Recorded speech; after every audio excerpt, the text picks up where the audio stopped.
Hello friends, Vardhan academy में आप सभी का स्वागत है। दोस्तों, आज की इस वीडियो में हम लोग दंड आरेख तथा आयत चित्र को पढ़ेंगे। और इससे पहले हम लोग दंड आरेख, आयत चित्र, पाई चार्ट, इन सब चीज़ों के बारे में हम लोग पढ़ भी चुके हैं पिछली अपनी वीडियो में। और जो हमारी पिछली वीडियो थी उसमें हमने पाई चार्ट, दंड आरेख को पढ़ा था। हमारे ये वीडियोस यहाँ पे कंप्लीट हो चुके हैं और आज हमारा ये दंड आरेख तथा आयत चित्र भी कंप्लीट हो जाएगा। तो इस तरीके से हमारा दंड आरेख, मिश्रित दंड आरेख और आयत चित्र ये भी हमारा आज कंप्लीट हो जाएगा। ठीक है, तो इस तरीके से हमारा ये भी चैप्टर यहाँ पे कंप्लीट हो जाएगा। इसके ऊपर मैं टिक लगा देता हूँ। देखिए, ये देखिए, मैंने यहाँ पर खुद ही अपने हाथों से ये बनाया है। और आप लोगों ने कहा था कि थोड़े से अच्छे लेवल के यहाँ पे क्वेश्चन रखिएगा, तो ये मैंने ग्रेजुएशन लेवल जो नहीं, सीजीएल की परीक्षा होती है, कंबाइंड ग्रेजुएशन लेवल, ठीक है, उसकी ये परीक्षा से संबंधित ये यहाँ पर क्वेश्चन है, ये उसमें पूछे जा चुके हैं। ठीक है, तो काफी अच्छी वो परीक्षा होती है। जिन लोगों ने कभी दी होगी या जो लोग इसके बारे में जानते होंगे वो लोग जानते हैं कितनी अच्छे लेवल की ऑफिसर रैंक की ये जॉब होती है। तो उसमें स्नातक लेवल, पहली बात उसका नाम ही है कंबाइंड ग्रेजुएशन लेवल। ठीक है, तो वहां से ये लिए हैं क्वेश्चंस। ठीक, तो हमारा ये भी कंप्लीट हो गया। और इसके बाद ये जब कंप्लीट हो जाएगा, इसके बाद जो हमारे ये बचे हैं, लाभ हानि, साधारण ब्याज, चक्रवृद्धि ब्याज, ठीक है, माध्य, माध्यिका, बहुलक, इनमें से कोई एक चैप्टर को उठा के हम लोग पढ़ेंगे। और जो हमारा बीजगणित वाला ये पूरा पोर्शन है, इतना ये एक ही वीडियो में कंप्लीट हो जाएगा, क्योंकि इसमें कुछ भी नहीं है, बहुत नॉर्मल चीजें हैं। फिर युगपत समीकरण, वर्ग समीकरण, रेखीय समीकरण पढ़ेंगे, फिर समांतर रेखाएं। और ये थोड़ा सा अच्छा काम यहाँ पर करना पड़ेगा, काफी इसमें मेहनत लगेगी।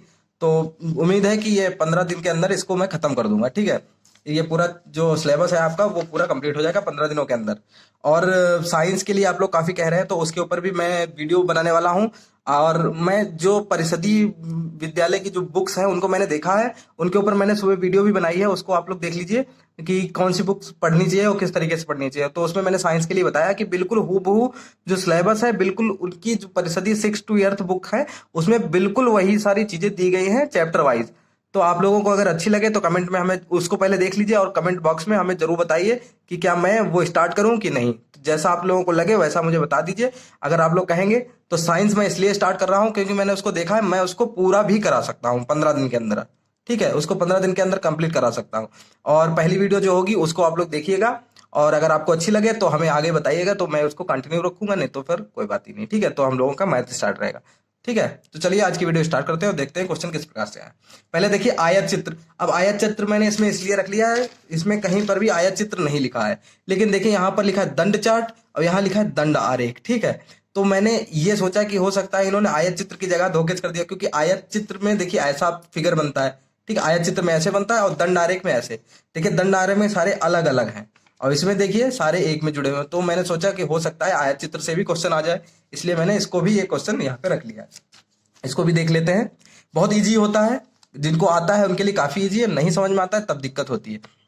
अब देखिए, ये मकानों की संख्या दी गई है, 10 मकान, 20 मकान, 30 मकान, 40 मकान, 50 मकान, ये 110 तक यहाँ पर दिए गए। और देखिए इधर दिए गए हैं, ये आपका ये वर्ग दिया गया है, 1 से 1.5, 1.5 से 2, 2 से 2.5, 2.5 से 3, ऐसे करके ये दिया गया। ठीक है, और एक एक 1,000 रुपए बराबर 1 इकाई, मतलब 1,000 किराया है, ये किराया लिखा है। एक का मतलब है 1,000 रुपए। ठीक है, 1,000 रुपए, 1,000 रुपए बराबर 1 इकाई। 1.5 का मतलब 1,500 रुपए, 2 का मतलब 2,000 रुपए, 2.5 का मतलब 2,500 रुपए। ठीक है, तो ये किराया इस तरीके से दिया गया है। अब देखिए काफी इजी क्वेश्चन है, बस पढ़िए और आंसर आपका सामने आ जाएगा, आप सीधे आंसर लगा दीजिए। आलेख के अनुसार जो ये क्वेश्चन है इसमें ऑप्शन 4 दिए गए होंगे, लेकिन मैंने यहाँ पे ऑप्शंस नहीं लिखे हैं, सीधे इसको ऐसे ही देखते हैं। ठीक है, आलेख के अनुसार कौन सा वर्ग ऐसा है जिसके पास सबसे ज्यादा मकान उपलब्ध है। अब देख लीजिए, सीधे देख लीजिए, मकानों की संख्या ये लिखी है, सबसे बड़ा आरेख कौन सा है, ये वाला 100। तो इसमें 100 मकान है, तो ये आरेख हमारा है 2.5 से 3 वाला, ये हमारा है सबसे बड़ा। तो हमारा उत्तर जो हो जाएगा तो हो जाएगा 2.5 से 3 वाला, 3 वाला वर्ग जो है यही सबसे ज्यादा, इसी के पास सबसे ज्यादा मकान है। ठीक है, इसके बाद फिर अगला क्वेश्चन है, आलेख के अनुसार किस वर्ग के पास 70 मकान है। तो किस वर्ग के पास 70 मकान है, 70 किसके सामने है, 70 के सामने है ये वाला, और ये है हमारा वर्ग 2 से 2.5, 2 से 2.5 वर्ग। ठीक है, तो ये इसका आंसर हो जाएगा 2 से 2.5। ठीक है, 2 से 2.5, इस तरीके से काफी इजी तरीके से मैं बता रहा हूं, जिससे आप लोग आसानी से इसको लगा सके। और इसमें से अगर क्वेश्चन आएगा तो बिल्कुल ऐसे ही क्वेश्चन आएंगे, इसमें बस टाइम टेकिंग होता है कि जितनी जल्दी आप लोग समझ जाए। ठीक है, फिर नेक्स्ट क्वेश्चन ये देखिए, काफी अच्छा क्वेश्चन है। मान लीजिए n1 उन मकानों की संख्या है जो वर्ग 1.5 से 2 के पास है। तो 1.5 से 2 ये वाला, ये क्या है आपका n1 मान लीजिए। ठीक, n1 जो वर्ग इसके पास है, और n2 उन मकानों की संख्या है जो वर्ग 3 से 3.5 के पास है। 3 से 3.5 ये है n2। तो तदनुसार n1 n2 की तुलना स्थित क्या है? अब देख लीजिए दोनों में बड़ा कौन सा है। n1 हमारा है 30 के बराबर, 30 मकान है, ठीक है, n1 में, और n2 में हमारे हैं 40 मकान। तो एक चीज सीधे समझ जाइए कि n2 जो है वो n1 से अधिक है। या तो आंसर लिखा होगा n2 अधिक है, ठीक है, n1 से, या लिखा होगा, सीधे लिखा होगा n2 is greater than n1, ठीक है। इस तरीके से आंसर आपका दिया गया होगा, या तो लिखा होगा n2 अधिक है n1 से, ठीक। अब लास्ट है इसमें, वह वर्ग कौन सा है जिसके पास 40 मकान है? सीधे सीधे देख लीजिए 40 किसके पास है, 40 के सामने ऐसे लेके जाइए, 40 इसमें है, ये वाला, ये है आपका 3 से 3.5। तो 3 से 3.5 आपका 3 से 3.5, इसमें आपके 40 मकान है। तो आयत चित्र आपके में था नहीं आयत चित्र, लेकिन मैंने इसको एक क्वेश्चन यहाँ पे बता दिया। अब देखिए दंड आरेख, देखिए दंड आरेख काफी अच्छा क्वेश्चन है, इसको देख लेते हैं। ये देखिए बिक्री लिखी है 1000 रुपए में, यहाँ पे लिखा है 1000 रुपए में बिक्री, ठीक है, कि 20,000, 40,000, 60,000, 80,000, 100,000, मतलब 1 लाख और 1,20,000। तो ये बिक्री लिखी है, और यहाँ पर ये सन लिखे हैं कि 1990 में बिक्री, 1991 में बिक्री, इस तरीके से लिखा है। अब देखिए वर्ष 1993 की बिक्री वर्ष 1990 की बिक्री से कितनी अधिक है? तो 1990 की बिक्री, 1990 की बिक्री, सॉरी बिक्री 1990 की कितनी है? 60,000। 60 के सामने है तो 60,000, तो ये 60,000 हो गई, ठीक, 60,000। और 1993 से तुलना है, 1993 की बिक्री, 1993 की जो बिक्री है वो है आपकी 1,20,000, ठीक, 1,20,000, ठीक। अब कहा गया है कि कितनी अधिक है, तो अंतर कितना है, अंतर पूछा गया, अंतर 1,20,000 में से 60,000 घटा दीजिए तो बचेगा सिर्फ 60,000, ठीक, यही आपका आंसर हो जाएगा। अब नेक्स्ट क्वेश्चन देखिए, ये आपका अंतर हो गया, ठीक। अब दूसरा क्वेश्चन, वर्ष 1990 से 1994 तक में ऑटो सेल्स की बिक्री में, ये ऑटो सेल्स की बिक्री है, मैंने यहाँ पे ऑटो सेल्स नहीं लिखा, तो ऑटो सेल्स की बिक्री में अपने पूर्ववर्ती वर्षों की तुलना में कुल कितने वर्षों की बिक्री में कमी आई? अपने पूर्ववर्ती मतलब अपने से पिछले, अब इससे पहले तो कुछ है नहीं, इससे पहले कमी आनी है, तो ये तो ज्यादा था, ये ज्यादा है, तो इससे पहले ये बढ़ी थी। अब इससे पहले एक बार ये कमी आई है, और इससे पहले इसमें कमी आई है, ठीक, मतलब 1992 से पहले भी एक कमी आई है, और 1993 से पहले भी एक कमी आई है। तो टोटल कितने वर्षों में कमी आई है? तो सिर्फ 2 वर्षों में, टोटल 2 वर्षों में कमी आई है। 2 वर्ष कौन कौन से, अगर ये पूछा जाए तो कमी आपकी आई है 1991 और 1992 में। देख लीजिए अपने पूर्ववर्ती, अपने से पहले वाले में, देखिए पहले से कमी इसमें आई है, ठीक है, ठीक है, किसमें आई है? अब देखिए इससे पहले वाले में कमी थी, इससे पहले वाले में भी कमी थी, तो ये दोनों वर्ष ऐसे हैं जिनमें कमी आई है, ठीक है। अब देखिए नेक्स्ट क्वेश्चन देख लेते हैं, किस वर्ष पूर्ववर्ती वर्ष की तुलना में बिक्री में प्रतिशत वृद्धि का प्रतिशत सबसे अधिक रहा? वर्ष तथा प्रतिशत ज्ञात कीजिए। किस वर्ष पूर्ववर्ती वर्ष की तुलना में बिक्री में वृद्धि का प्रतिशत सबसे अधिक रहा? ठीक है, तो ग्राफ देखिए, प्रतिशत सबसे अधिक रहा, ग्राफ देखिए, ग्राफ से ही स्पष्ट है कि 1991 की तुलना में ये 1992 सबसे अधिक वृद्धि हुई है, क्योंकि देखिए ये कितना नीचा है, ये कितना ऊपर है, बाकी इसमें देखिए थोड़ा ही थोड़ा अंतर है, ठीक है, थोड़े थोड़ा, इसमें तो गिरा हुआ, वृद्धि पूछी गई, इसमें काफी अंतर है। तो 90 और 91 और 92 में काफी डिफरेंस है, इसमें देखिए कितना डिफरेंस है, बाकी सब में देखिए, इसमें देखिए थोड़ा ही है, बस इन्हीं दो में वृद्धि हुई लगातार, तो इसमें ज्यादा है अंतर। तो इसमें पूछा गया था किस वर्ष पूर्ववर्ती वर्ष की तुलना में बिक्री में वृद्धि का प्रतिशत सबसे अधिक रहा?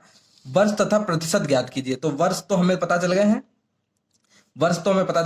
1991 से 1992 में, ठीक, 1992 में वृद्धि अधिक हुई है, वृद्धि सर्वाधिक हुई, ठीक। अब इसका प्रतिशत निकालना है, तो प्रतिशत निकाल लीजिए, वर्ष 1991 की वृद्धि की बिक्री, क्या बिक्री है, हाँ की बिक्री, सॉरी बिक्री, वृद्धि नहीं, बिक्री, तो कितनी थी 1991 की वृद्धि हमारी, कितनी थी 1991 की, देख लीजिए 1991 की थी 40,000, 40,000, ठीक है, 40,000, ठीक। और 1992 की 1992 की बिक्री जो थी, 1992 की जो बिक्री थी वो हमारी थी 100,000, मतलब 1 लाख रुपए। तो ये हो गई 1 लाख, ठीक। अब दोनों में अंतर निकाल लीजिए तो कम वृद्धि बराबर वृद्धि बराबर कितनी हो गई, माइनस 60,000, मतलब 60,000 की वृद्धि टोटल हुई है 1991 से 1992 में। 1991 में 40,000 थी, 92 में 1 लाख, तो 60,000 की यहाँ पे बिक्री हुई है, वृद्धि हुई है। अब वृद्धि का प्रतिशत पूछा गया, वर्ष पूछा गया, किस वर्ष में बढ़ा था, तो वर्ष तो आपका 1992 में बढ़ा, ठीक। वर्ष आपका 1992 था, जिसमें 1991 से 1992 में ज्यादा बढ़ी है। अब वृद्धि का प्रतिशत, तो वृद्धि का प्रतिशत बराबर, ठीक, टोटल वृद्धि कितनी होती है 60,000, बटे में किससे तुलना हो रही है आपकी 1991 की वृद्धि से, तो 1991 की वृद्धि गुणा 100, तो 60,000 गुणा 100 बटे में 1991 की थी 40,000, 4 0 कट गए। अब 2 दूना 4, 2 तिया 6, 2 पंचे 50, तो 5 तिया 15, 150। अब कितने वृद्धि का प्रतिशत कितना आ गया, 150%, क्योंकि प्रतिशत ही निकाल लेते हैं, तो 150% हमारा आंसर आ गया यहाँ पर, ठीक है। टोटल हमारा जो वृद्धि का प्रतिशत है वो है 150%। अब देखिए ऑटो सेल्स की बिक्री में किन किन वर्षों में लगातार वृद्धि हुई है, ठीक है। ऑटो सेल्स की बिक्री में किन किन वर्षों में लगातार वृद्धि हुई है, तो किन वर्षों में लगातार वृद्धि हुई है, एक तो देखिए इसमें तो कमी हुई है लगातार, इसमें भी कमी हुई है, सिर्फ 2 वर्षों में लगातार वृद्धि हुई है। एक हुई है 1992 में, 91 से 92 में, तो 92 में एक बार वृद्धि हुई है और एक बार 93 में हुई है। तो जो इसका जो आंसर होगा वो होगा 1992 और 1993, सीधे सीधे इसका आंसर हो जाएगा, ठीक है। 1992 और 1993 में लगातार वृद्धि हुई है। अब वर्ष 1993 की तुलना में वर्ष 1994 में ऑटो सेल्स की बिक्री में कितने प्रतिशत की कमी हुई है। अब देखिए, अब इसमें कमी पूछी गई तो 1993 की वृद्धि की बिक्री निकालेंगे, पहले लिख लेते हैं, फिर 1994 की भी निकाल लेंगे की बिक्री। 1993 की देख लेते हैं, 94 की, 93 की हमारी थी, 93 की थी 1,20,000, 94 की थी 80,000, ठीक। 93 की थी 1,20,000, 94 की थी 80,000, ठीक, 80,000 रुपए, ठीक है। अब कमी निकाल लीजिए, कमी बराबर 1,20,000 माइनस 80,000, तो बचेगा 40,000, ठीक, 40,000 कमी आ गए। अब कमी प्रतिशत बिल्कुल वैसे निकालेंगे, कमी प्रतिशत बराबर कमी बटा में, अब किससे तुलना हो रही है, 1993 की तुलना में, 1993, तो 1993 की बिक्री गुणे 100, कमी हमारी 40,000 है, बटे में 1993 की 1,20,000 है, गुणे 100 है, ये 4 कट जाएंगे, ये चारों कट जाएंगे, 4 तिया 12, तो हमारा जो आंसर आएगा वो 100/3, इसका मतलब 33 सही 1/3%, यही हमारी कमी होगी, ठीक है। ये हमारी कमी यहाँ पर आ जाएगी। काफी इजी क्वेश्चन थे, आसानी से लग गए। अब मिश्रित दंडारेख देख लीजिए, मिश्रित दंडारेख, इसको बनाने में काफी मेहनत लग जाती है, क्योंकि सारी चीजें सिस्टम से बनानी होती हैं, कुछ गड़बड़ ना हो जिससे। इसमें देखिए कुछ क्वेश्चन ऐसे होते हैं जिसमें ऐसे जोड़ भी दिया जाता है, जिससे क्लियर रहे कि कौन चीज किस में टच हो रही है। अब देखिए ये यहाँ पर पूरा आपका मिश्रित दंडारेख बना है।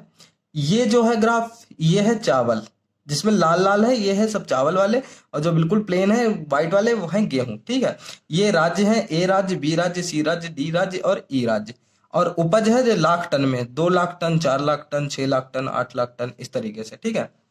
अब क्वेश्चन देखिए किस तरीके से पूछा गया है, चावल का सबसे अधिक उत्पादन करने वाला राज्य कौन सा है। अब इसमें सीधा क्वेश्चन पूछा गया, ऐसे भी क्वेश्चन आ सकते हैं। तो चावल का उत्पादन करने वाला, चावल क्या है, रेड वाला, ठीक है, रेड वाला। तो चावल का उत्पादन सबसे बड़ा दंड किस में बना है, ये वाला बना है, तो कौन सा राज्य है, बी, इसका आंसर हो जाएगा बी राज्य, ठीक। अगला देखिए, सभी राज्यों को मिलाकर चावल का औसत उत्पादन लाख टन में है। सभी राज्यों को मिलाकर चावल का औसत उत्पादन, तो औसत कैसे निकलता है, औसत उत्पादन बराबर क्या होगा इसमें, सभी राज्यों का कुल चावल, सभी राज्यों का कुल चावल बटे राज्यों की संख्या,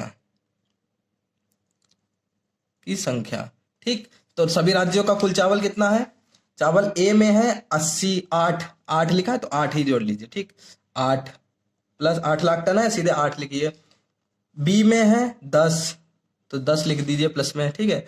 प्लस फिर सी में है, सी में भी 4 है और डी में भी 4 है। सी और डी में 4 है और ई में 2 है, तो सी में 4, डी में 4, ई में 2, बटे में राज्यों की संख्या A B C D E 5 है, ठीक। 5 है, औसत निकल आएगा 28 10 18 10 28, 28 बटा 5, 5 पचम 25, 5 छक्का 30। तो हमारा जो आंसर होगा औसत उत्पादन जो होगा इतने लाख टन होगा। 5.6 लाख टन औसत उत्पादन। काफी इजी तरीके से बता रहा हूं, ठीक है। काफी इजी तरीके, इससे इजी नहीं हो सकता है, ठीक है। इस तरीके से आप लोग सवाल लगा सकते हैं। अब देखिए एक मिनट, इसको निकाल ही लेते हैं इसको, तो चीजें क्लियर हो जाएंगी आसानी से। इसको सामने रख लेते हैं क्वेश्चन को, बार बार पलटना पड़ता है तो ज्यादा गड़बड़ लगता है चीजें, ठीक है। अब यहाँ पे देखिए ये क्वेश्चन देखिए दिया गया है, ये क्वेश्चन दिया गया है। इसमें देखिए बोला गया है सभी राज्यों में चावल तथा गेहूं का कुल उत्पादन किस राज्य में न्यूनतम है? तो किस राज्य में न्यूनतम है? क्या पूछा गया? सभी राज्यों में चावल तथा गेहूं का कुल उत्पादन। तो चावल और गेहूं दोनों को मिला के उत्पादन पूछा गया ना। तो देखिए, अब देखिए यहां पर देख लीजिए, ठीक है। तो ए सबका निकाल लीजिए। ए राज्य में चावल प्लस गेहूं का उत्पादन ए में कितना है? चावल का है आपका 8 और गेहूं का है 16, तो 8 प्लस 16 बराबर 24, ठीक। 24 हो गया। बी राज्य में, सी राज्य में, डी राज्य में और ई राज्य में, सब में निकाल लीजिए चावल गेहूं का उत्पादन। सीधे ये ऐसे कर दे रहे, ठीक है, ऐसे जल्दी हो जाएगा, ठीक है। अब देखिए बी में कितना हो जाएगा? बी में चावल आपका है 10 और गेहूं है 2, 10 और 2 10 प्लस 2, ठीक। तो 10 प्लस 2 आपका हो जाएगा 12। सी में देख लीजिए, सी में 4 और 4 दोनों में 4 और 4 है, तो ये हो जाएगा 8।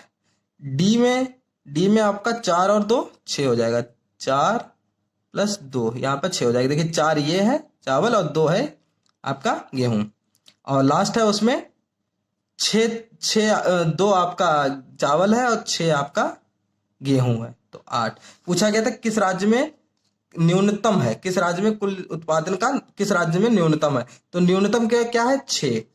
तो हमारा डी जो राज्य है वो न्यूनतम होगा। उत्तर हमारा होगा बराबर डी राज्य। यहाँ का डी का जो उत्पादन है वो न्यूनतम है। देखिए इसमें 24 लाख टन है, इसमें 12 लाख, इसमें 6 लाख, इसमें 8 लाख, इसमें 8 लाख, तो 6 लाख टन जो है ये न्यूनतम हमारा हो जाएगा, ठीक है। अब देखिए नेक्स्ट क्वेश्चन, सभी राज्यों में चावल के कुल उत्पादन का उन राज्यों में गेहूं के कुल उत्पादन के साथ अनुपात क्या है? ठीक, तो दोनों का अनुपात पूछा गया है। तो पहले सभी राज्यों में सभी राज्यों में कुल चावल कुल कितना है? देखिए पहले राज्य में है 8, तो 8 प्लस दूसरे में है 10, फिर 10 हो जाएगा। थर्ड में सी में है 4, डी में है 4, तो सी प्लस डी 4 है, और लास्ट वाले में 2, तो हो जाएगा ये हो जाएगा 28, ठीक। चावल आपका हो गया 28। अब गेहूं निकाल लीजिए सभी राज्यों का। गेहूं कितना हो गया? पहले में है 16 प्लस दूसरे में है 2, तीसरे में है 4, चौथे में है 2, पांचवें में है 6, तो हो जाएगा 16 18 4 22 19 20 26।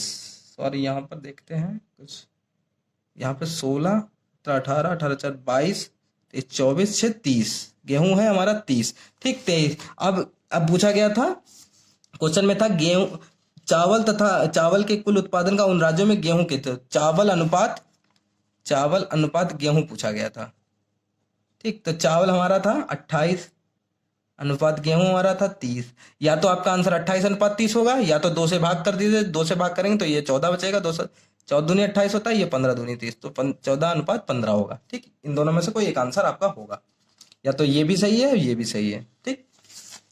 लास्ट क्वेश्चन है आज का, इसमें देख लिए, चावल और गेहूं के उत्पादन में अंतर किन राज्यों में अधिकतम है? चावल और गेहूं के अंतर पूछा गया, किन राज्यों में अधिकतम है, तो अंतर निकालना मतलब घटाना है। चावल और उसमें ए राज्य में गेहूं तथा चावल में